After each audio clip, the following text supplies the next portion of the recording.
Okay, welcome everyone. Thank you for coming to the official signing of the Intergovernmental Memorandum of Understanding between the First Nations of the Southern Chiefs Organization, Inc. and the municipalities of the Winnipeg Metropolitan Region. It is time to make history. I'd like to welcome everybody to a very important day, a day where the spirit of our friend Gary McLean is going to be strong with us today. I want to encourage you to appreciate and savor this moment. As politicians, many are never given the opportunity to be in a place and a time where they do something as significant as what's going to happen here today. Enjoy it, because it's been a long time since August 3rd, 1871, when 9 nations gathered in Swan Lake, Sandy Bay, Ojibwe, Long Plain, Roseau River, Anishinaabe, Broken Head, Ojibwe, Saugeen, Peguis, Canada, and the Queen. So today we gather for a different kind of signing, a signing I think that folks looking down on us from the old days would say is a good thing. Stan McKay, one of our elders who's been with us from the start, to give us some opening prayers. I'm going to invite you to stand for the opening prayer. Nanas Kumoin. So Creator, we give you thanks for the beauty of this day, for the promise of life. We ask for good minds and good hearts. And we give thanks that we have traveled together to this place, to a point of new understanding, of new possibility. In the 4 directions we pray, Sawenimenan, Sawenimenan, Sawenimenan, Sawenimenan. May we learn to live, Creator, as your people. Egusi. Many of us spent much of our early life in Indian day schools and then residential schools, strong attempts to assimilate and eradicate Indigenous knowledge and identity. And Gary was passionate about addressing that history. The holder of the talking stick. You remember that talking stick? We had to come up with a creative way to stick within some of the time allocations, and Gary said CLI needs to have its own talking stick, and one of the people who work with Sears, Cheyenne Ironman, offered to make one. Done like 1 beat at a time. So there's countless hours put into this stick. And so I went and talked to Gary and said, the talking stick is ready. What would you like to happen with it? And he said that he would like Laren to take over the role. And especially honored to be asked to take on this role to help facilitate the discussions through the 7 animals that are on the talking stick that represent love, respect, truth, honesty, courage, wisdom, and humility. And thank you, Cheyenne, for the beaded talking stick. Thank you for really having the courage to take the next step in the relationship. I want to acknowledge the great difficulty and the fear that people have had that have not allowed us to get to where we are now. So I like to see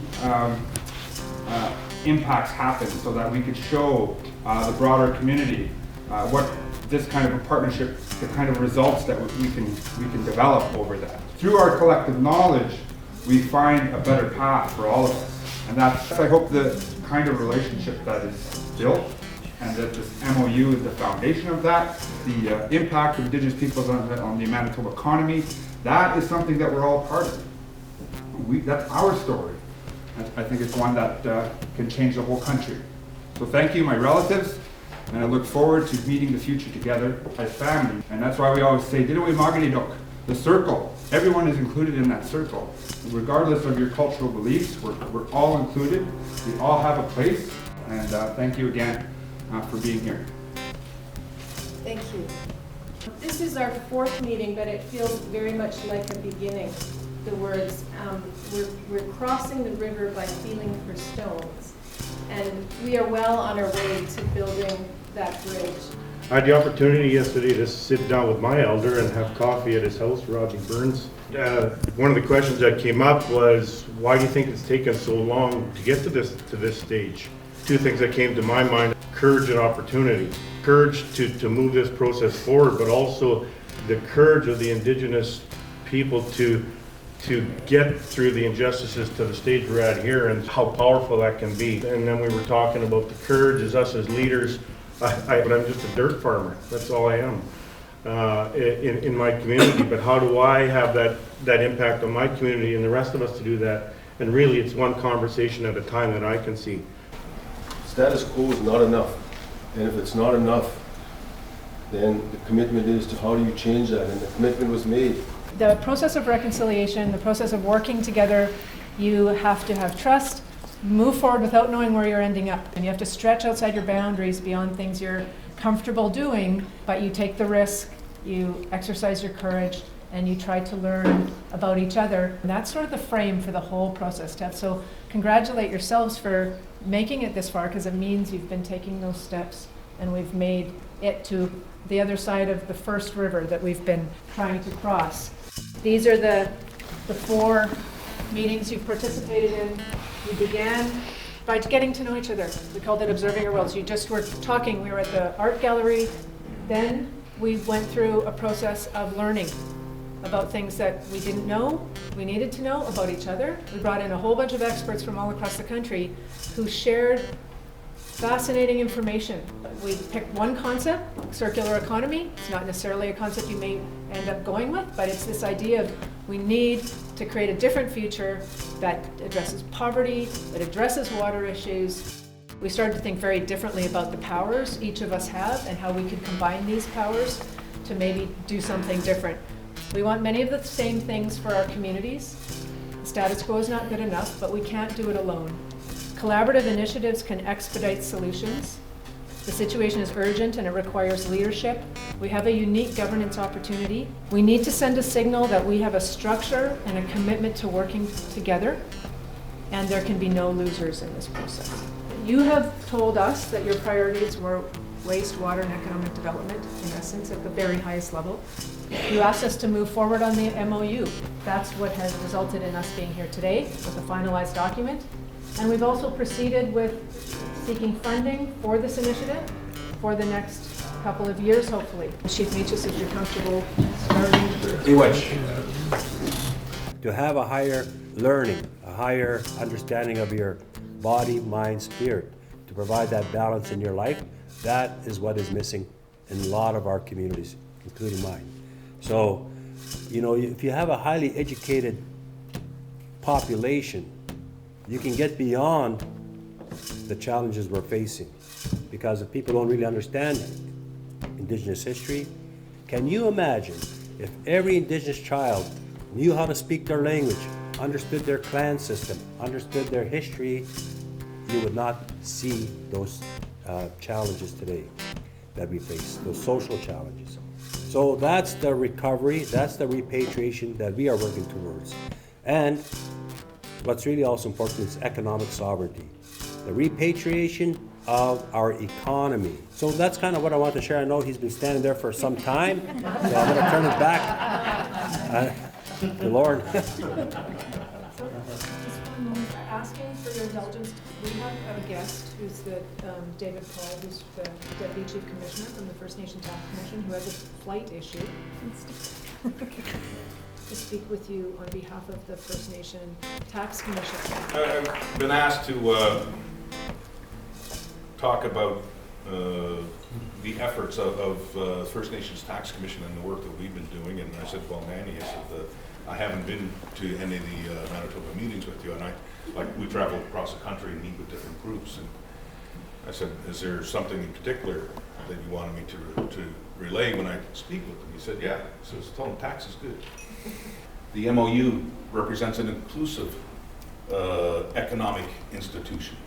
By that I mean the Indian Act was an extractive piece of legislation to support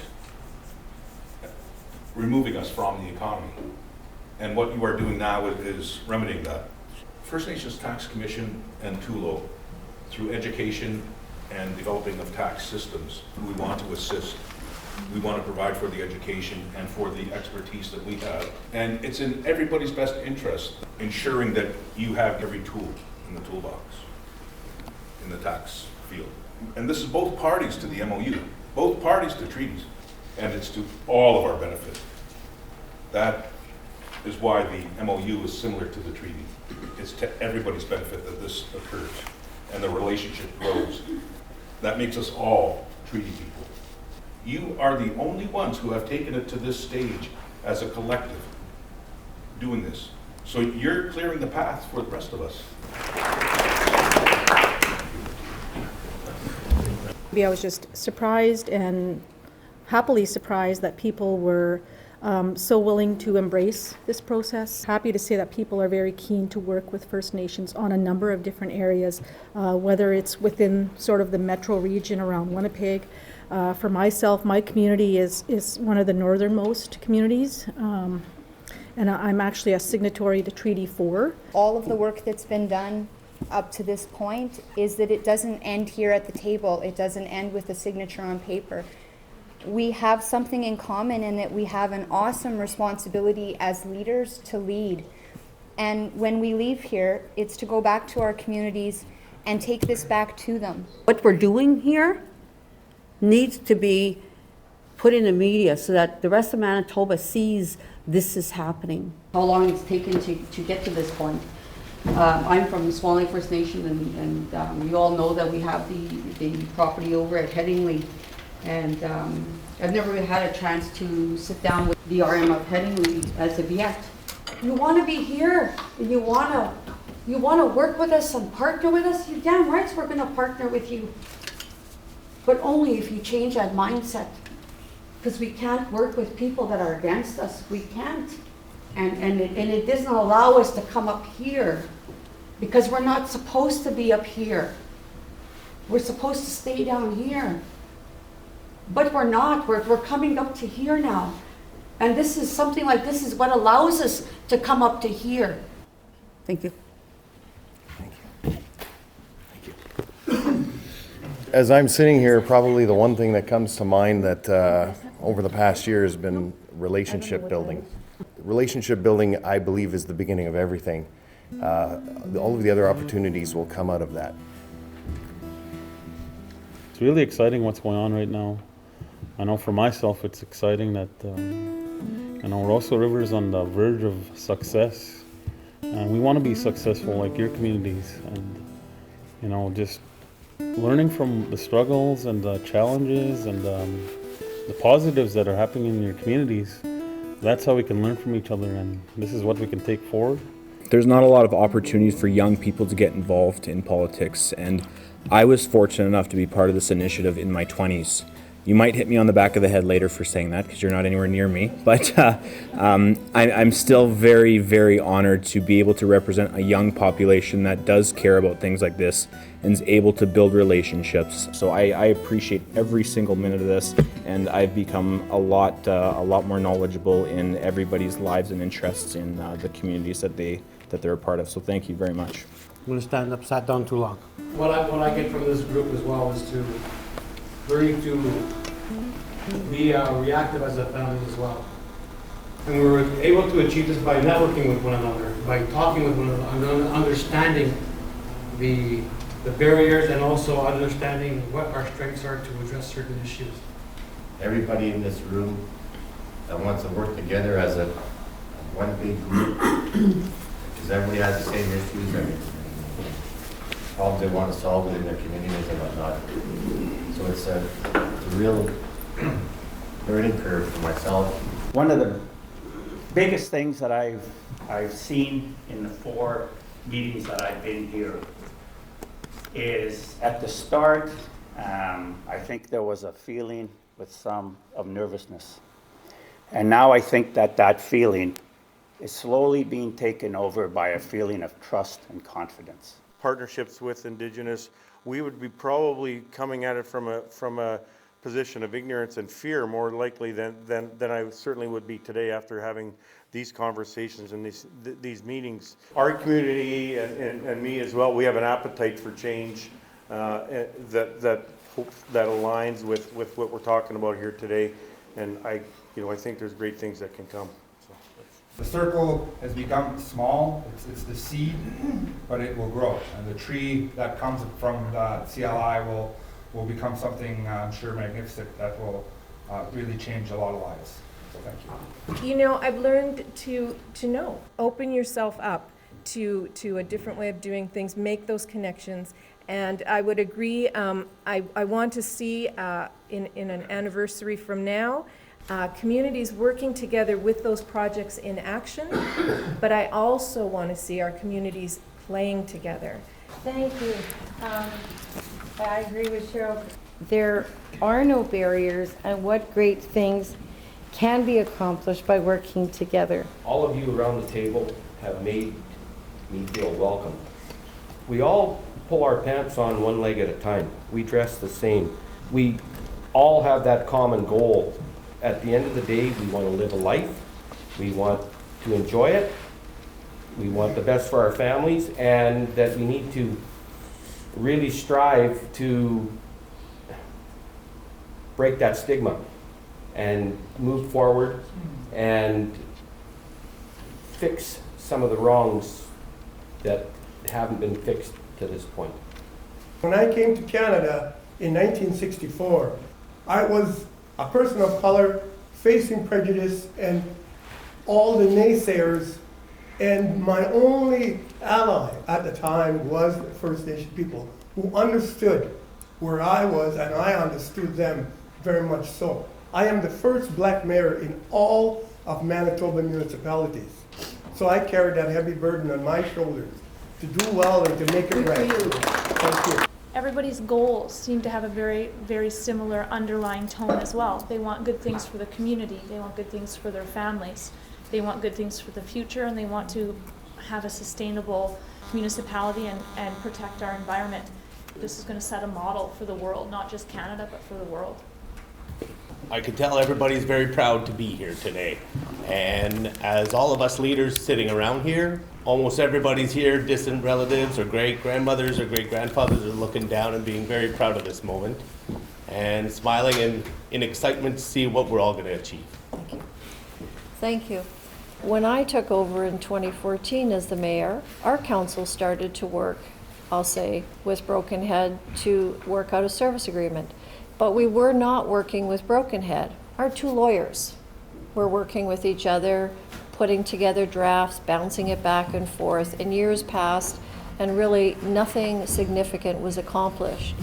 So what I've realized is the working relationship we have created around this table needs to be replicated between Broken Head and East St. Paul. We also realize that 150 years of history doesn't vanish because we've had meetings over a year, but we are committed to doing our part in East St. Paul and working with Broken Head so both of our communities can have that economic success for their families. Yes, hi. Good afternoon or good morning. Marcus Chambers, I'm the City Councilor for St. Norbert St. River and Deputy Mayor of the City of Winnipeg. And I'm glad to be here this day.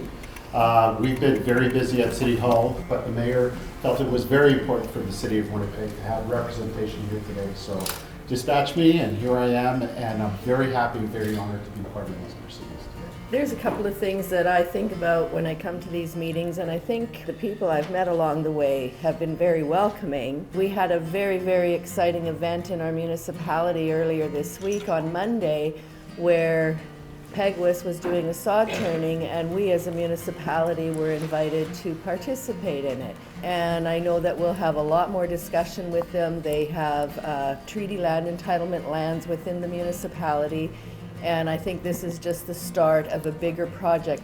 Good